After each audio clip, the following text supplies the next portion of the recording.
খবর 24 সাথে আপনাকে স্বাগত। নতুন নতুন খবর জানার জন্য আমাদের চ্যানেলে চোখ রাখুন। নমস্কার, খবর 24 সাথে আপনাদের স্বাগত। আচ্ছা বলুন তো দর্শক, বাংলাদেশে ওখানকার সংখ্যালঘু মানুষরা আর কত অত্যাচার সহ্য করবে? নির্যাতন কেন এত সহ্য করতে হবে ওখানকার সংখ্যালঘু হিন্দুদের? ওপার বাংলায় এবার প্রকাশ্যে খুন হিন্দু ব্যবসায়ী। হত্যার পর তার মৃতদেহের উপর উঠে নাচল খুনিরা। ইতিমধ্যেই সোশ্যাল মিডিয়ায় ভাইরাল হওয়া সেই ঘৃণ্য ভিডিও সবাই দেখেছে।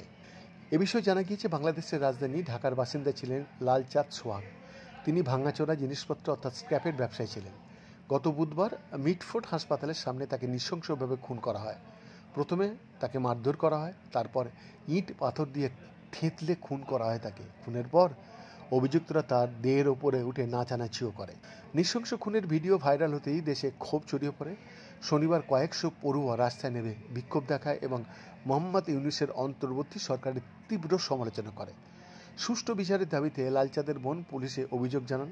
পুলিশ এই ঘটনায় এখনও পর্যন্ত 7 জনকে গ্রেপ্তার করেছে। আরও 20 জন অজ্ঞাত পরিচয় ব্যক্তির নামে মামলা করা হয়েছে। জানা গিয়েছে, একসময় লালচাঁদ বিএনপি কর্মী ছিলেন। তিনি বিএনপির হয়ে চাঁদা তুলতেন। বিএনপি নেতা ইসহাকের হাতে সেই চাঁদা তুলে দিতেন। সম্প্রতি সেই চাঁদা তোলার অঙ্ক বাড়িয়ে দেওয়া হয় এবং লালচাঁদকেও দায়িত্ব থেকে সরিয়ে দেওয়া হয়। তিনি অন্য বিএনপি নেতাদের সঙ্গে ঘনিষ্ঠতা বাড়ানোর চেষ্টা করলে সম্ভবত ইসহাকের সমর্থকরাই তাকে পিটিয়ে খুন করে দেয়। স্বরাষ্ট্র বিষয়ক উপদেষ্টা লেফটেন্যান্ট জেনারেল অবসরপ্রাপ্ত জাহাঙ্গীর আলম চৌধুরী বলেছেন, মিটফোর্ডে হত্যাকাণ্ড অত্যন্ত দুঃখজনক এবং বর্বর। একটি সভ্য সমাজে এই ধরনের ঘটনার কোনো স্থান নেই। সরকার এই ঘটনাটিকে গুরুত্ব সহকারে নিচ্ছে এবং শীঘ্রই ন্যায় বিচার নিশ্চিত করবে। নৃশংস এই হত্যাকাণ্ডের সঙ্গে জড়িত থাকার অভিযোগে এখনও পর্যন্ত 7 জনকে গ্রেপ্তার করেছে। মামলাটি বিশেষ ট্রাইব্যুনালে স্থানান্তরের জন্য প্রয়োজনীয় আইনি প্রক্রিয়া শুরু করা হয়েছে, যাতে ভুক্তভোগীর পরিবার দ্রুত ন্যায় বিচার পেতে পারে এবং সমাজে আইনের প্রতি ভয়ও প্রতিষ্ঠিত হয়।